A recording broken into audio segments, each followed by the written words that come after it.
साथियों नमस्कार। विद्या संकल्प चैनल पर आप लोग का स्वागत है। आधुनिक भारत का इतिहास का सीरीज चल रहा है। अध्याय 5 है सिख और अंग्रेजों से संबंधित। ये वीडियो तीसरा वीडियो है। 2 वीडियो अपलोड हो चुका है। एग्जाम से पर्सपेक्टिव से बहुत महत्वपूर्ण है। आइए प्रारंभ करते हैं। पहला प्रश्न है, लाहौर दरबार में शाह शुजा की बेगम वफा बेगम ने रणजीत सिंह से अपने पति को कश्मीर के सूबेदार से छुड़वाने के बदले क्या देने का वादा किया था? तो ये है ऑप्शन ए सही होगा, कोहिनूर हीरा।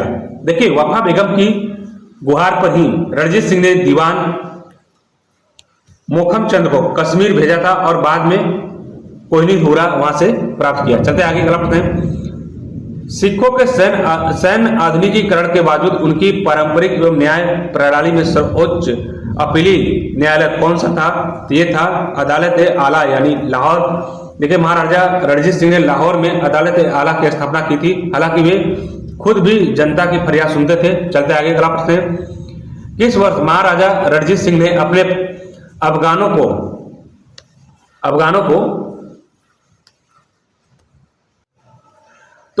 हटाकर राजनीतिक रूप से महत्वपूर्ण अटोक के किले पर कब्जा किया था? तो ये था 1883 में। देखिए, 1883 में अटोक के युद्ध में दोस्त मोहम्मद खां के भाई फतेह खां को हराकर सिखों ने इस महत्वपूर्ण किले पर क्या किया?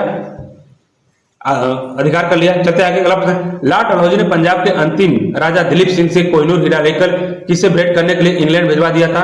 ये महारानी विक्टोरिया को। पंजाब के विलय की शर्तों के तहत कोहिनूर हीरा ब्रिटिश महारानी विक्टोरिया को सौंप दिया गया था। चलते आगे। अगला प्रश्न है, पंजाब के विलय के बाद ब्रिटिश सरकार द्वारा सिखों को शांत करने और वहां कृषि व्यवस्था को सुधारने के लिए किस प्रसिद्ध नगर प्रणाली का निर्माण शुरू कराया था? तो ये था ऑप्शन बी, अपर बारी दोआब नहर।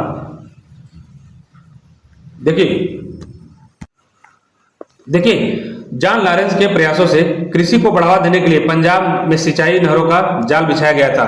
चलते आगे। अगला प्रश्न है, 1857 के महान भारतीय विद्रोह के समय नौ विलय पंजाब प्रांत के मुख्य प्रशासनिक कमिश्नर यानी चीफ कमिश्नर कौन थे?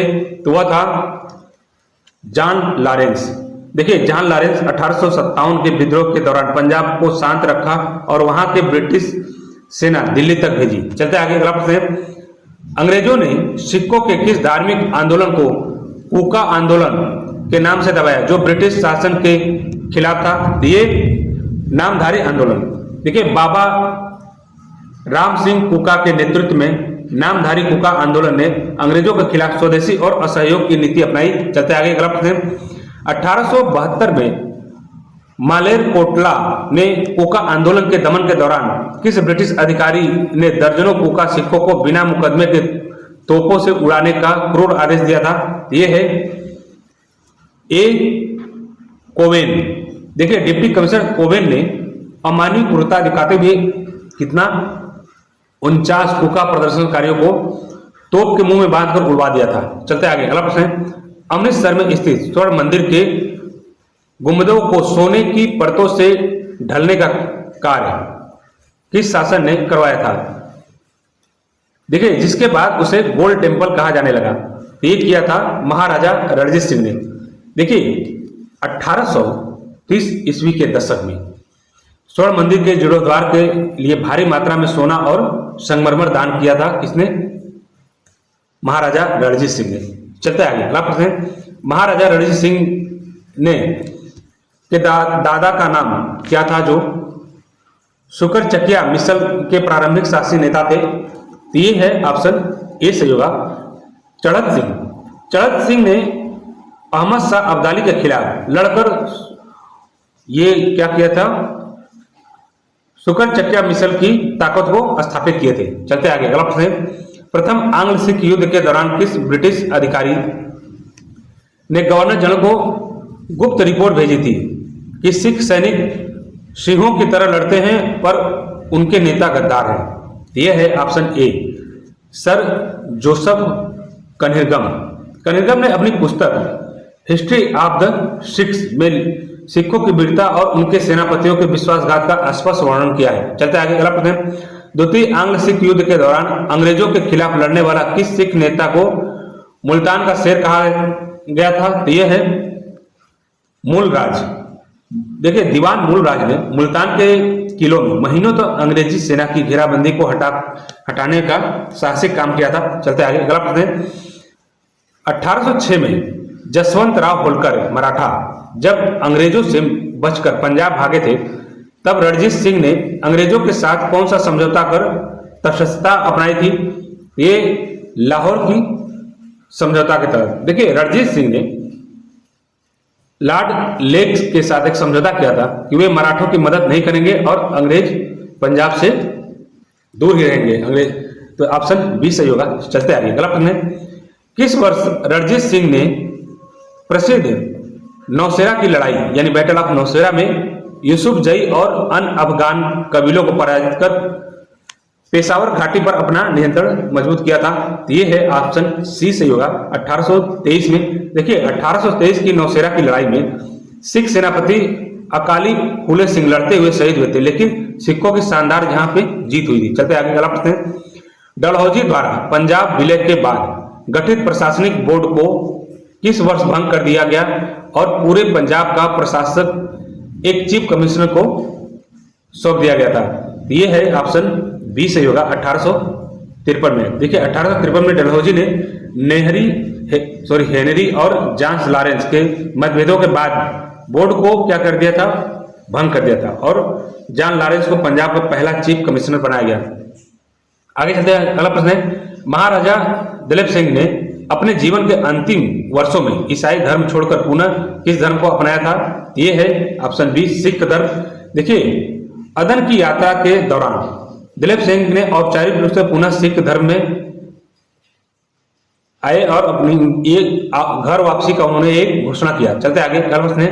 ईस्ट इंडिया कंपनी के किस गवर्नर जनरल के काल में सिखों के सतलज पार क्षेत्र को ब्रिटिश संरक्षण में ले लिया गया था? ये ऑप्शन बी सही होगा। लॉर्ड मिंटो प्रथम। देखिए 1809 की अमृतसर संधि के साथ ही पटियाला, नाभा और जिंद जैसे छोटे सिख रियासतें ब्रिटिश सुरक्षा के अंतर्गत आ गई थी। चलते आगे अगला प्रश्न है। सिखों की मिसल व्यवस्था में प्रयुक्त शब्द मिसल का अरबी भाषा में अर्थ क्या होता है? तो ये होता है समान या बराबर या समानता। देखिए मिसल का अर्थ होता है बराबर या एक जैसी फाइल, जो कभी सरदारों की समानता को दर्शाता था। चलते आगे अगला प्रश्न है। रणजीत सिंह के शासनकाल में भू राजस्व की दर कुल उपज का सामान्यतः कितने प्रतिशत तक वसूली जाती थी? ये 33 से लेकर 40% तक, कुछ क्षेत्रों में 50% भी था। चलते आगे अगला प्रश्न है। सिखों के केंद्रीय संस्था गुरुमत्ता का मुख्य कार्य क्या होता था, जिसे रणजीत सिंह ने बाद में राजनीतिक रूप से बंद कर दिया? ये था उसका कार्य। ऑप्शन बी से होगा संकट के समय सभी मिसलों द्वारा सर्वसम्मति से सामूहिक निर्णय लेना। चलते आगे अगला प्रश्न है। प्रथम आंग्ल सिख युद्ध के दौरान गवर्नर जनरल लॉर्ड हार्डिंग के साथ राजनीतिक एजेंट के रूप में कौन तैनात था, जिसने इन संधियों का क्या किया? मसौदा तैयार किया? ये ऑप्शन ए सही होगा।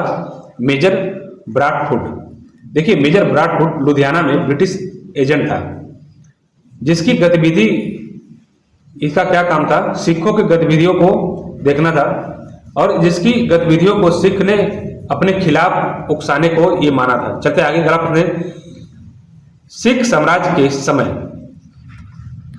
तो देखिए सिख साम्राज्य के इतिहास में फौज ए बेकवायर किस प्रकार की सैन्य टुकड़ी कहा जाता था? ये था ऑप्शन बी सही होगा।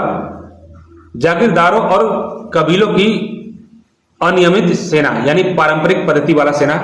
देखिए यह सेना बिना किसी कड़े यूरोपीय ड्रिल या परेड की पारंपरिक सिख युद्ध कला यानी गोरिल्ला या घुड़सवारी का उपयोग करते थे ये लोग। चलते आगे अगला प्रश्न।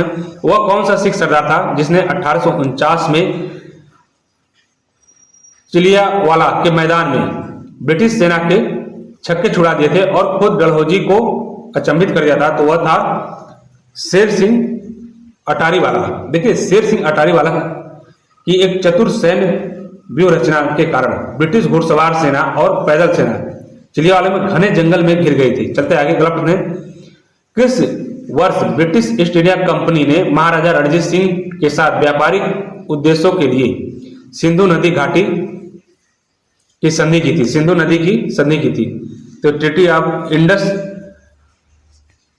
नेविगेशन ट्रिटी की थी। तो ये था ऑप्शन बी सही होगा 1832 में। देखिए 1832 में विलियम बेटिन ने के समय में सिंधु और सतलज नदियों के माध्यम से ब्रिटिश व्यापारियों के लिए व्यापारिक मार्ग खोल दिए गए थे। चलते आगे, अगला प्रश्न है, प्रथम आंग्ल सिख युद्ध के समय पंजाब की खालसा सेना की कुल लगभग संख्या कितनी थी, जो अंग्रेजों के लिए एक बड़ी चुनौती थी। ये है ऑप्शन बी सही होगा 50,000 से अधिक नियमित सैनिक। देखिए रणजीत सिंह द्वारा छोड़ी गई सेना भारत की सबसे आधुनिक और अनुशासनिक देसी सेनाओं में से एक थी। चलते आगे, अगला प्रश्न। तो मिलते हैं नेक्स्ट वीडियो में। Thank you for watching.